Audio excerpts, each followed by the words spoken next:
លោកម្ចាស់គិតគ្នាដូច្នោះហើយពពួកស្វាទាំងអស់ក៏នៅចាំក្បែរមាត់ស្ទឹងរំពេចនោះស្រាប់តែមានទូកមួយសន្សឹមចូលមាត់ច្រាំងអូនោះទូកអូមែនហើយទូកឃើញភ្លាមពួកស្វាស្រែកសុំម្ចាស់ទូកនោះថាម្ចាស់ទូកសូមមេត្តាអាណិតចម្លងពួកខ្ញុំទៅត្រៃម្ខាងបន្តិចបានទេម្ចាស់ទូកអោនមុខចុះហើយទាញមួកបាំងចិត្តរួចគាត់ក៏បាននិយាយតបវិញថាមិនបានទេអញជាប់រវល់ខ្លាំងណាស់តាអើយតាជួយពួកខ្ញុំផងទៅពួកខ្ញុំនឹងមិនភ្លេចគុណតាទេពួកខ្ញុំនៅទីនេះមិនបានទៀតទេព្រោះតាតែនបានរៀបអន្ទាក់តាមជាយព្រៃច្រើនណាស់មែនហើយតាពួកខ្ញុំទៅរកស៊ីនៅកន្លែងផ្សេងពួកខ្ញុំឈប់នៅទីនេះទៀតទីនេះមិនមានសុវត្ថិភាពចំពោះហ្វូងស្វាដូចខ្ញុំទេចុះហេតុអីបានជាពួកឯងបារម្ភដូច្នោះពួកឯងមែនទេដែលជាអ្នកលួចដំណាំរបស់តាតែននោះបែនហើយ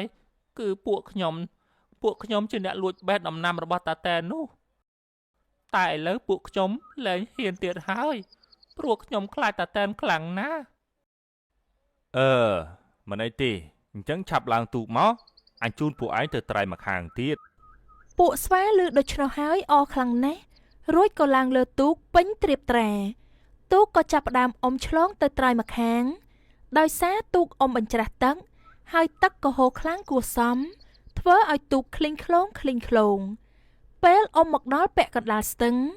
ស្វាតាមមើលមុខអ្នកទូកនោះដោយស្វាកេះសួរគ្នាពីមួយទៅមួយថាណែមើលទៅគាត់ពីចំហៀងដូចជាស្តៀងនឹងតាតែនហ៊ុយណែអញមើលណាដូចជាស្តៀងនឹងតាតែន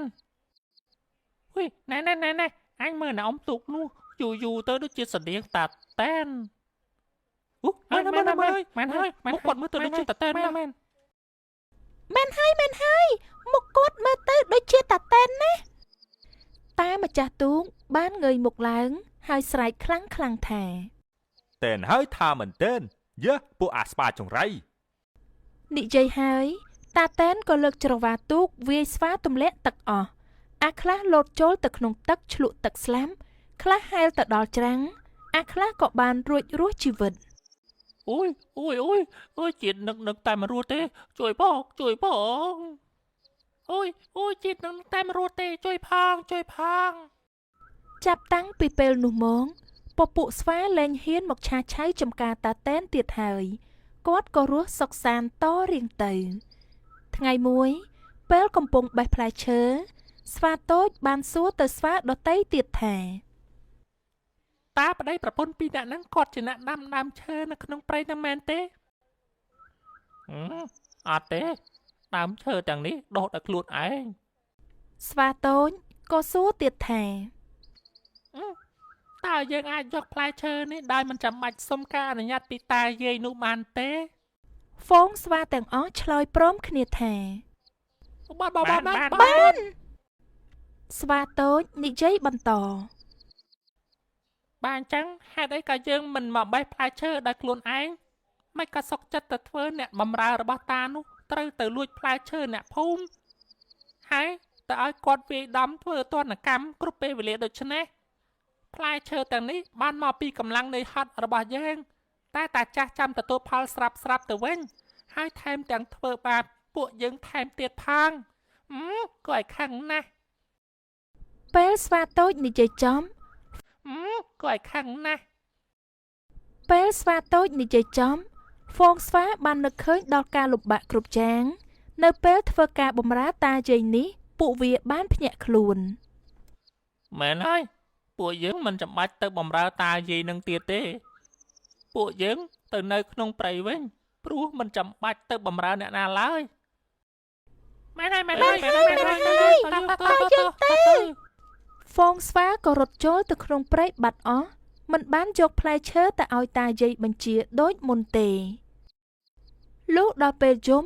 តានិងយាយនាំគ្នាដេកលក់អស់